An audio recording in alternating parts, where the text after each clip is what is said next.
Okay, all you guys out there, Audi S4 V6 or V7, can't remember, but it's a 2004 V8, and it's got the old death rattle timing chain startup problem. You hear a lot of crap. I've read up on the internet, I've seen people putting their tuppence worth in, saying this, that and the other, and what it is and what it isn't. Frankly, I don't believe half of it. They'd have you believe that you know, the timing chains are worn out and the tensioners are worn out, but this has done about 100,000 miles, this car.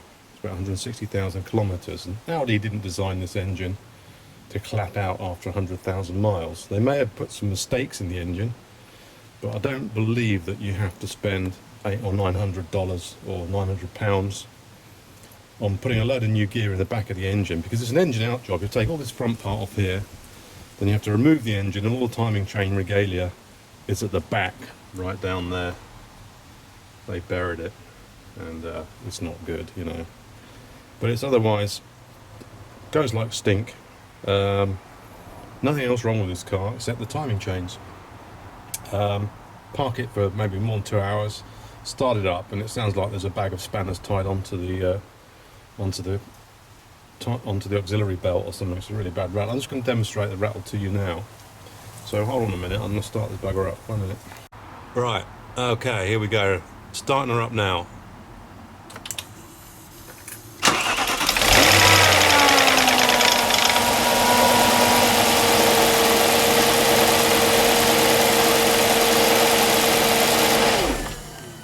Okay, so hopefully you got that.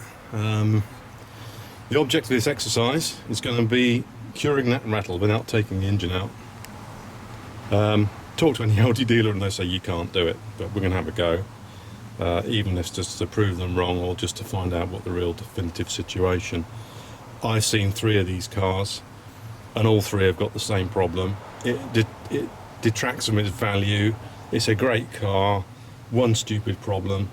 So let's just and see if we can get it sorted out. If we can't, well, you know, basically we'll know the situation, but then you won't have to believe all the bullshit on the internet.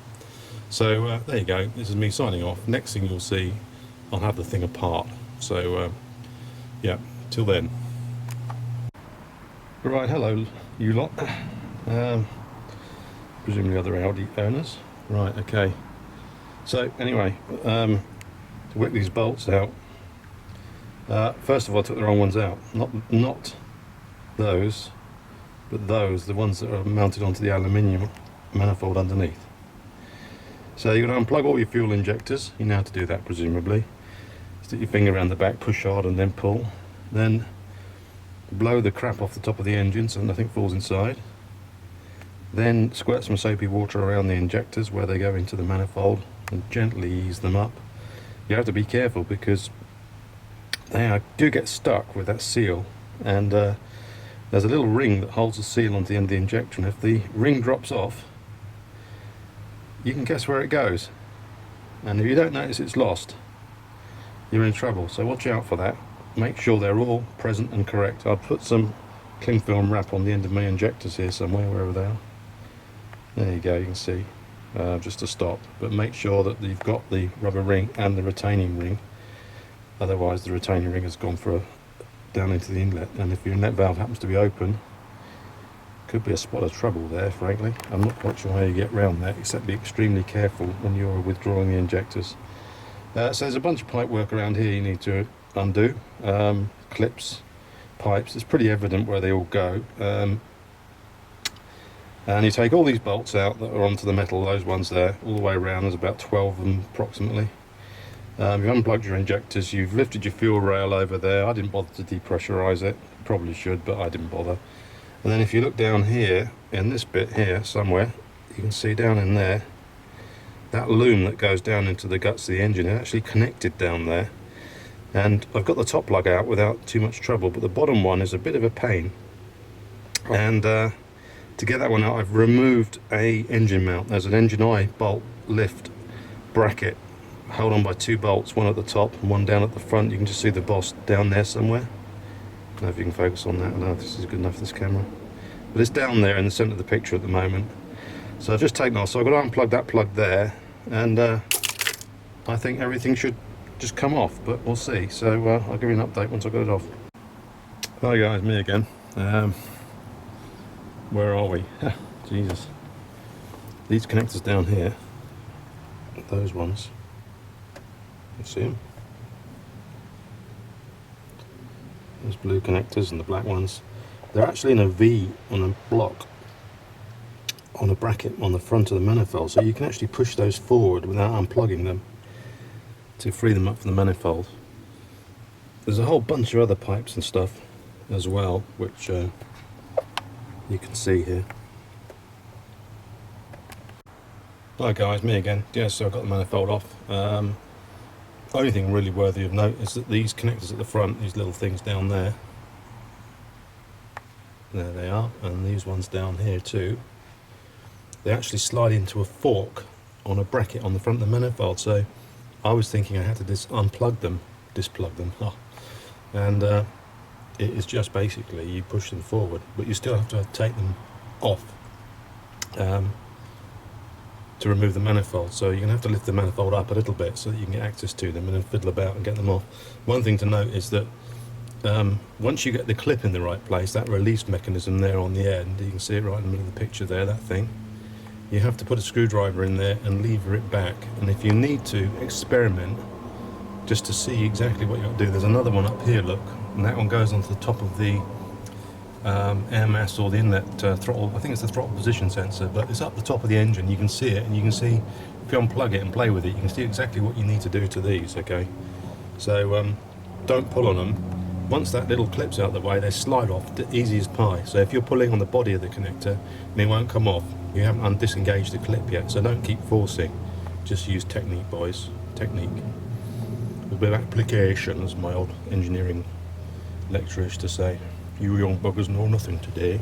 But anyway, so here we are. That's the plate we've got to take off, I think, to get access to those evil non-return valves that have been so crappily designed by the Audi bunch. And I've blocked up my holes here. Obviously, you'd probably know all this anyway. And the next thing to take off is this oil filter housing. What's happening is that after you park it 4 or 5 hours, that drains down. It's empty, and the engine starts up, and there's no oil. No oil for your cam chain tensioners, no oil for your push rod, whatever they call, you know, the old slack adjusters on the rockers, on the cam, and if there is one, they probably still have a cam. Actually, I'm talking crap. Ignore that.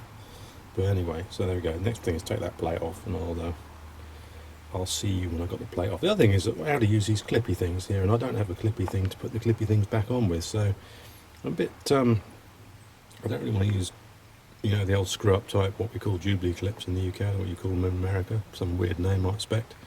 But anyway, I'm going to take that off and I'll come back to you again. So there you go. Huge hole left in the middle of the engine by the inlet manifold. It's obviously got some sort of baffle and ducts and things to change the inlet paths when you're thrashing the nuts off it. And if your flap doesn't open, you get no pleasure. It's the same everywhere, isn't it? Alright, I'll see you in a bit.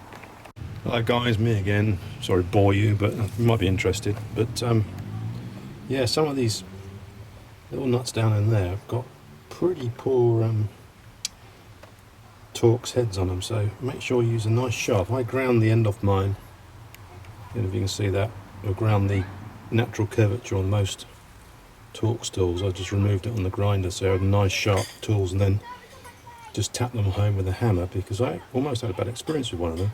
So there's the 3 bolts that hold the oil filter housing. There's one there in the middle, and then one there.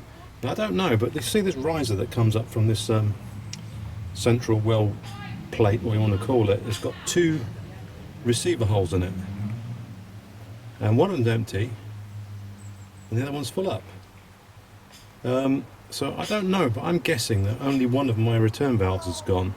There's a pair in the kit. I'll be able to find out more whether they feed the banks independently or whether I'm completely wrong and one's a breather or something. But from looking at the oil filter housing, those 2, there's underneath there, in that pool of oil, is a hole that feeds down. So I think one of my Possibly only one of the return valves has gone. Don't know, I'll let you know when I get there, but out of interest, thought you might be. Cheers. Hey guys, I'm back. Yeah, look, really, I got it off. Loads of nuts and bolts. Be careful, make sure you got your driver really down them bloody screws, otherwise you'll have trouble. But look, four-sprung dust technique or not, look, the top of the gasket, that's the gasket, I think you can see there, but holds the central cover on. But look, it's all gone, all the covering's kind of disintegrated. I think it's the covering off the gasket. Look, boys, Audi, not as clever as you think you are you? No, you're not. Yeah, you should have owned up to this one under warranty, mateys, shouldn't you? So I wonder how many Audi people aren't going to buy one now because Audi can't be able to fix their design problems. But you know, turn out a really complex engine. Very good, goes nicely, yeah. Just make sure it lasts, guys, in future, will you? Thanks. Anyway, back in a minute, I'll take that off and have a look. Me again, just having a bit of a laugh, but yeah, I took the gasket off, and look at that, all the fucking crap's dropped in the bottom of the engine as well. Lovely job, Audi, well done. You know, if the guy's still on the team, find him and sack him, will you? There's a good lads. Hello guys, me again, getting bored here. Hey, I wonder why when you change oil it goes black. Well, I've just using that pipette, I've just sucked that much oil out of the all these wells and little puddles that form inside the V there. So there you go. When you change the oil, you can change 70, 80, 90% of it, 95% probably more, but some horrible black mungy stuff there, and all the shit and gunge off the gasket was in there as well. So I'm guessing that's one return valve down there, non-return valve. Miles away from the cam chains, but who knows. And then this one here is the one, I think, I'm not sure if that's the supply side. There's a hole underneath this thing here, look. Whether that's where the oil gets delivered or whether it comes from, I'm not sure at the moment. But that's a non-return valve that has been leaking, and I think the flow from that for that valve comes up from underneath, from down there upwards. That's the we're sitting on the non-return side at the moment, and that aperture there carries up through the oil pump housing all the way into the oil pump. So when the oil filter housing, so when the oil filter housing is empty, it's that thing there that's been leaking all the oil back down. As I say, whether this is going to fix it or not, I don't know. But there's nothing wrong with the cam chains or the tensioners probably. It's just an oil pressure retention problem. We'll see. If it doesn't work, then I've saved you the trouble of wondering if it's the right thing to do yours if you've got the same problem. I think most of them have at this sort of mileage. Anyway, I'll catch you later. Here we go. So cover has been off, cover has gone back on. Amazing amount of road grit in this thing. It's just like full of grit that's picked up, fallen down the side of the manifold and then piled up down the sides. So it doesn't look very clean, but I've been banging away, and this oil down here, guys, hasn't been leaking out of anywhere. It's what ran out of the oil filter when it was removed. The oil filter housing comes gushing out. But these are the two. There's two of these in there, two of them. That thing there. And then one of those. That's an oil sprayer. That one. No, that's not. That's the bonnet. Where's it gone? Right, guys, this thing here. Oh, here we are. I'll stop rolling away. Is the oil sprayer. Don't know why I need to change that, but it was under the cover, so we've done that one. This one's supposed to be the offending article. It's supposed to be the oil non-return valve. Really crap construction, to be honest. It's just got an O-ring which just mates on a sealing surface, but at 45 degrees, if I push it back, you can see. Probably see, I don't know. Can you see that? See an O-ring? You can see inside there. Oop. And the oil pressure pushes it back and it drops down, stops the oil running back out. But boy, it's a crap design. Half tempted to see if my engineering guy can make me a decent valve, but we've put two of those in, and one of those in, and a new gasket, and they're both sitting under there now, so they just pull out and push back in on O-rings. So I'm going to stick it back together, see what happens. Do you know what, I'm not really 100% 100%, not even 50% sure this is actually going to solve the problem. But the guru man said it's a non-return valves, so this is a way of proving them right or wrong. And of course it was the Audi man, so it's bound to be right. Or is it? I don't know. Anyway, we'll see. I'll come back to you when I put it back together. Hi guys, just give you an update. Decided to take, when I got the manifold off, I noticed that belt down there was in a poor state. This car has a full service history. Last service was 6,500 miles ago, but I don't think anybody's changed this belt for ever. It's almost fallen apart. Look at it, it's completely buggered. Anyway, to get that off and to put this new one on down there, you have to drop this whole front section off, take the bumper off over there, take the wing spotlight surrounds out, undo a whole shitload of bolts. There's bolts that go into them 3 holes down there. See them in the wing, both sides. Take the headlights out first, take those 3 bolts out, undo these bastard Torx fixings for the bumper shock absorber bracket. That's that thing there that holds the front on. And I broke 3 T45 Torx tools on that until I got the boxes settling out and heated the bolt up. We've got these stupid little bolts, well actually big bolts with great big washers on, right in the weather, and they put these stupid T45 Torx, and they just break. They're good quality, they're German ones, so I had to heat it up to get it off. But anyway, there we are. So I take the front off, so the front just sort of tilts forward. You can see loads of people have done this, and then down there in that lot you can see there's a big nut there, the one in the middle now. You have to loosen off the one to the right of it, 13mm, put a spanner on there and torque up the new belt. But that pulley and that adjuster was seized solid. Undid the locking bolt, that one, and it just wouldn't move, so I had to work it backwards and forwards with a torque wrench on there until it was moving freely, and then stuck the new belt on. So there you go, it's all back together, all the pipe work's been fully recombobulated, and I'll put the oil filter back in a minute, drain the oil, put some new oil in it, and stuff the front back on and see how it goes.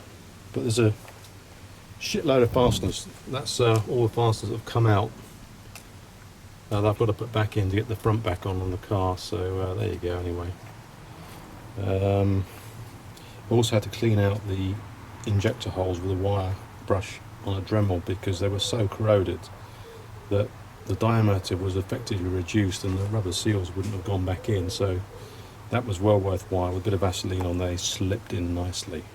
Nice slidey action. It's really good actually, very satisfying. So anyway, if it's any use to you, I'll fire it up when I've put it back together and see if those non-return valves have killed that death rattle or not. I'm sceptical, but I had to try it before I try step 2. So there you go. There's an engine, full service history with a completely fucked up belt on it. Make your own mind up about the dealer that did that. You can't see this belt at all. Phone's ringing, gotta go.